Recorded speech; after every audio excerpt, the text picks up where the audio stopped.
네, 유튜브 설춘환 해봤습니다. 최근에 부동산 경매 시장에 대한 열기가 상당히 높다, 이렇게 생각합니다. 이유는 최근에 입찰 경쟁률, 또 낙찰률, 또 낙찰가율도 조금씩 상승하고 있다. 그런 측면에서 본다라고 한다면, 경매에 대한 관심 상당히 높다. 특히 일반 매매 시장이 상당히 어렵다. 지금 사기에는 앞으로 한 1, 2년 어려울 것 같은데, 그래서 일반 매매로 사기에는 좀 어려운데, 그럼에도 불구하고 경매는 감정평가액 대비 반값. 그렇다라고 한다면 현재 시세 대비로는 한 2, 30% 정도 싼 가격. 이 정도라면 충분히 매력적이다. 이렇게 생각하는 분들이 상당히 많은 것 같습니다. 그럼에도 불구하고 경매를 어떻게 접근해야 할지, 특히 경매 용어가 어렵다. 그래서 오늘은 사례를 가지고 경매 용어를 간단하게 그러나 정확하게 알아보는 시간을 한번 가져보도록 하겠습니다. 여러분들에게 좀 도움이 되는 그런 영상이길 바랍니다. 그러면 준비한 자료를 가지고 함께 보도록 하겠습니다. 여러분, 경매 공부는 그리고 경매 투자는 경매 용어 정리부터 한번 해보면 어떨까? 경매로 나온 물건들은 어디에서 검색할 수 있을까? 국가가 운영하는 대법원 경매정보 사이트에서 모두가 경매 물건을 확인할 수 있습니다. 검색할 수 있습니다.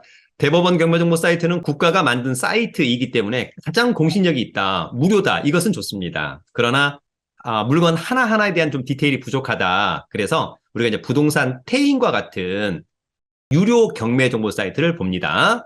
다만 이제 이러한 유료 경매 정보 사이트들은 이제 공신력은 없습니다만 물건 하나하나에 대한 디테일은 좋은 편이다. 그래서 가급적이면 대법원 경매 정보 사이트하고 부동산 태인 사이트를 함께 보면서 물건에 대한 검색, 물건에 대한 분석, 이런 것들을 함께 크로스 체킹하면서 하면 좋을 것 같습니다. 그렇다면 경매 물건 사례로 보는 용어 정리 지금 시작합니다. 자, 여러분, 이제 요거는 부동산 태인 유료 경매정보 사이트입니다. 나중에 대법원 경매정보 사이트하고 사실 안에 있는 용어는 거의 비슷하니까 참고하시면 좋을 것 같고요. 반포동에 아파트가 경매 나왔다. 관할법원은 서울중앙지방법원 경매 1개 관할법원. 2022 빼기를 타경이라고 하는 거니까 2022 타경 108139까지가 사건 번호. 양가로 1번은 물건 번호. 나중에 이제 우리가 입찰표 쓸 때 사건 번호하고 물건 번호를 꼭 기재하는 습관을 가지면 좋을 것 같고요. 대표 소재지는 이제 반포동에, 이게 이제 아리팍 아파트입니다. 33평형. 감정평가액은 42억 원. 이 감정은 언제 한 거냐면은 2022년 8월 31일 날 한 거고요. 지금 보니까 이 33평형 아파트의 매도 호가가 한 36억 정도. 실제로는 그렇다라고 한다면 한 32, 3억에도 할 수 있지 않을까? 그런 생각을 한번 해보는 거죠. 감정평가액은 최초 매각 가격이 되는 거고요. 통상 감정평가액에서 매각을 했다가 한 번, 두 번 유찰돼서 이번 최저가는 26억 8,800만 원. 이번 최저가는 그래서 상당히 매력적이다. 다만 입찰할 때는 이 금액 이상은 써야 된다라고 하는 점 하나 정리하고요. 최저 경매가 밑으로 나는 한 23억 쓰겠다. 그러면 입찰은 무효가 됩니다. 이번 회차에서는.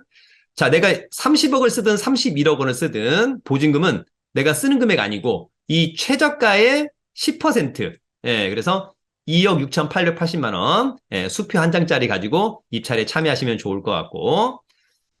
청구 금액 17억 원은 채권자 캐머머가 채무자 유머머에 대해서 받아야 될 돈이 17억 원 있어서 경매를 신청한 것이고요. 지금 이제 등기부를 떼보니까 등기부에 뭐 근저당 가압류, 빚의 합계액이 25억 원이 있다는 이야기입니다. 여기 채권자는 경매를 신청한 사람을 이야기하는 거고, 소유자, 빚을 진 사람. 그 다음에 이제 실제로 이 건물의 전용 면적은 25평, 대지권은 11.16평. 이제 아리팍이 이 정도 컨디션. 신청일은 이제 채권자가 경매를 신청한 때를 이야기하는 겁니다. 작년도 8월 18일 날 경매를 신청했고, 그랬더니 일주일 있다가 법원이 경매 신청 일리가 있네, 경매하자라고 개시 결정을 한 날짜고요. 그 다음에 그로부터 한 일주일 안에 감정평가를 실시했습니다. 사실 뭐 아파트 감정평가는 굉장히 쉽겠죠. 주위에 뭐 중개사무소 한 세 군데, 또 매매 사례 이런 것들. 배당 요구를 해야만 배당을 받는 사람들 2022년 11월 7일까지 배당 요구를 했었어야 된다. 특히 임차인들 이때까지는 배당 요구를 꼭 했었어야 되고 배당 요구를 안 하면 배당 한 푼도 못 받고 그냥 쫓겨날 수밖에 없는 그런 부분도 하나 알아두시면 좋을 것 같고 어쨌거나 이 아파트의 입찰은 2023년 3월 14일 날 통상 이제 오전 10시부터 11시 10분 통상 어디서 하냐? 서울중앙지방법원 경매 입찰법정 2층에 있습니다. 거기에서 입찰을 하는 거고요. 감정평가사가 가서 찍어온 사진들이라고 하는 점. 자, 더불어서 이제 사람들이 가장 많이 보는 것은 보존등기 2016년산. 그러면 이제 한 7년 차니까 뭐 거의 신축 괜찮다. 26층 중에 14층이니까 뭐 괜찮죠? 전용 25 괜찮고 대지권은 이제 반절이 안 되는 거니까 조금 부족한 편이다. 이렇게 이해하면 좋을 것 같고. 감정평가 금액이 42억 나와가지고 작년도 12월 13일 날 입찰을 했는데 유찰이 됐고 올해 1월 31일 날 33억 6천에 했는데 또다시 유찰됐습니다. 그래서 3월 14일 날 26억 8,800 아마도 지난번 80%하고 64% 사이에서 낙찰될 가능성이 좀 높지 않을까 저는 개인적으로 그렇게 한번 생각을 해보고요.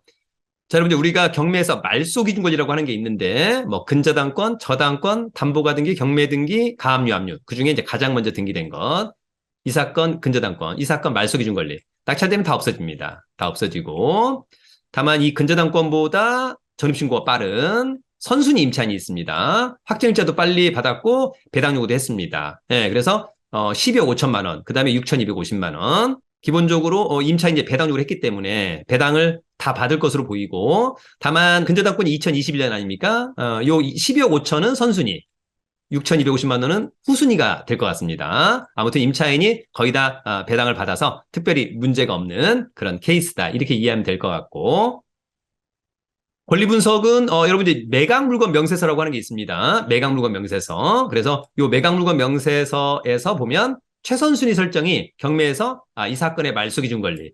근데 이 말소기준 권리보다 전입신고가 빨리 되어 있는 임차인이 있다면 좀 조심하자. 선순위 임차인. 여기 이제 임차인이 있는데 12억 5천. 그 다음에 이제 아까 6천 얼마 증액해서 13억 원.